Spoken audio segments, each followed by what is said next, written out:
माँ की सेवा कैसे करूं? एक बार एक रमेश नाम का आदमी फल खरीदने के लिए गया तो उसने देखा कि एक फल के ठेले के पास में एक छोटा सा बोर्ड लगा था।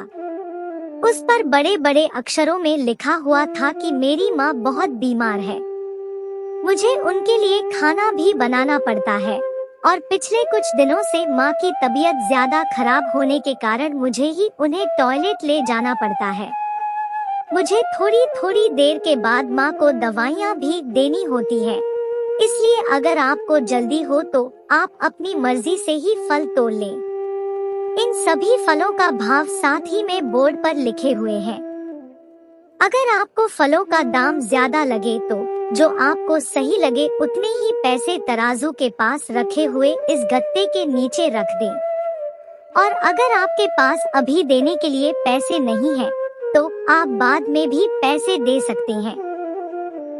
अगर आपको फलों में कुछ भी कमी नजर आए तो मुझे माफ कर देना, लेकिन मैं आपसे सिर्फ शाम को 7 बजे ही ठेले के पास मिल सकता हूँ। उस बोर्ड को पढ़कर रमेश की आंखें नम हो गई। उसने सोचा कि मुझे इस फल वाले से एक बार तो जरूर मिलना है। रमेश ने कुछ फलों को तोड़कर अपने बैग में रख लिया और उसने अपनी जेब से पैसे निकालकर जब उस गत्ते को उठाया तो वहाँ पर कुछ 200-250 रुपए रखे थे, तो उसने भी पैसे वहाँ रखकर उस गत्ते को ढक दिया। रमेश वहाँ से चला गया। फिर एक दिन रमेश ने उस फल वाले से मिलने का मन बनाया। वो शाम को ठीक 7 बजे उस फल के ठेले के पास पहुँच गया। वहाँ पर उसने देखा कि एक कमजोर सा आदमी खड़ा था। उसकी दाढ़ी आधी काली आधी सफेद थी। उसने मैला सा कुर्ता पजामा पहना हुआ था। जैसे ही रमेश वहां पहुंचा तो वो आदमी अपने ठेले को धक्का लगाते हुए वहां से जाने ही वाला था। तभी फल वाले ने रमेश की ओर मुस्कुराते हुए कहा कि साहब, फल तो खत्म हो गए। तब रमेश ने उसे रोकते हुए कहा कि रुकिए, मुझे फल नहीं चाहिए, मैं तो बस आपसे मिलना चाहता हूँ। वो फल वाला हैरान होकर वहीं रुक गया और उसने अपने ठेले के नीचे से स्टूल निकाला। उसे अपने गमछे से साफ करके उस पर रमेश को बैठने के लिए कहा। तो रमेश ने उस फल वाले से कहा, अरे नहीं, इसकी कोई जरूरत नहीं है, मैं तो बस आपके बारे में कुछ जानना चाहता था। उस फल वाले ने हाथ जोड़कर कहा कि साहब, मेरा नाम गोपाल है। फिर रमेश ने गोपाल से कहा कि गोपाल जी, मेरा नाम रमेश है, क्या आप मेरे साथ उस ढाबे पर एक कप चाय पी सकते हैं? फिर वो दोनों ढाबे पर चाय पीने के लिए चले गए और चाय भी आ गई।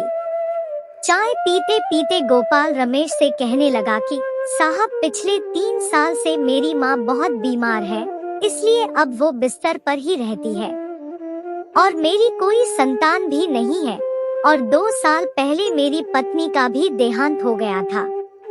अब बस मैं और मेरी माँ ही है और मेरी माँ की देखभाल करने के लिए मेरे सिवा कोई नहीं है, इसलिए मुझे ही हर समय अपनी माँ का ख्याल रखना पड़ता है और मैं अपनी माँ से बहुत प्यार करता हूँ।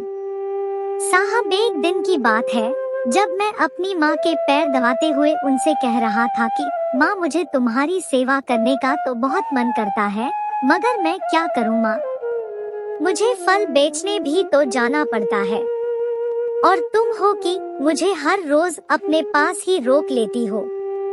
माँ, अब तो घर में भी खाने के लिए कुछ नहीं है, अब तुम ही बताओ कि मैं क्या करूँ? मेरी माँ ने मेरे सर पर हाथ फेर कर मुझसे कहा कि बेटा, मैं यह चाहती हूँ कि जब तक मैं जिंदा हूँ तब तक तू मेरे पास ही रहा कर। जब भी तू मेरे पास नहीं होता है तो मेरा मन बहुत घबराता है, न जाने कब मेरे प्राण निकल जाए। और इतना कहता ही उनकी आंखें नम हो गई। तब मैंने अपनी माँ से कहा कि तुम रो मत माँ, जैसा तुम बोलोगी मैं वैसा ही करूँगा। अब से मैं फल बेचने भी नहीं जाऊँगा, तुम्हारे पास ही रहूँगा माँ। तो मेरी माँ ने मुझसे कहा कि गोपाल, कल से तू ऐसा करना कि अपना फलों का ठेला वहीं छोड़कर आ जाया करना हमारी किस्मत में जो भी होगा वह हमें यही बैठकर मिल जाएगा। तू शाम को जाकर अपना फलों का ठेला ले आया करना। मैंने अपनी माँ से कहा कि माँ, यह क्या कह रही हो? मैं अगर फलों का ठेला वहाँ पर छोड़कर आऊँगा तो क्या कोई चोर उचक्का सब कुछ ले नहीं जाएगा? और फिर बिना मालिक के कौन फल खरीदेगा? तब माँ ने कहा कि तू उस भगवान का नाम लेकर अपना फलों का ठेला भरकर छोड़ आ, बहस मत कर, और शाम को तू खाली ठेला लेकर ही आएगा और तेरा एक भी पैसा कोई चुराएगा भी नहीं, बल्कि अगर तू वहाँ नहीं होगा तो और 10 लोग तेरे ठेले का ध्यान रखेंगे और बाकी सब तू उस पर छोड़ दे।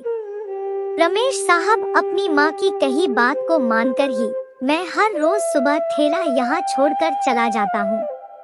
इस तरह से मैं अपनी बूढ़ी माँ की पूरा दिन सेवा कर लेता हूँ।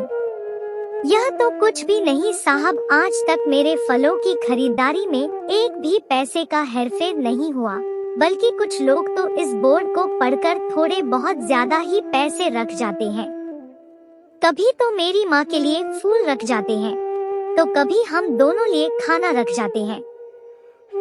अभी परसों की बात है, किसी ने अपनी बच्ची के हाथ हलवा बनाकर मुझे भिजवा दिया और कल कोई डॉक्टर यहाँ से फल ले गया होगा तो उसने मेरे गत्ते के नीचे अपना एक कार्ड और एक पर्ची रख दी, जिसमें यह लिखा था कि अगर माँ जी की तबीयत में कोई सुधार न आए तो मुझे इस नंबर पर फोन कर लेना, मैं वहाँ आ जाऊंगा।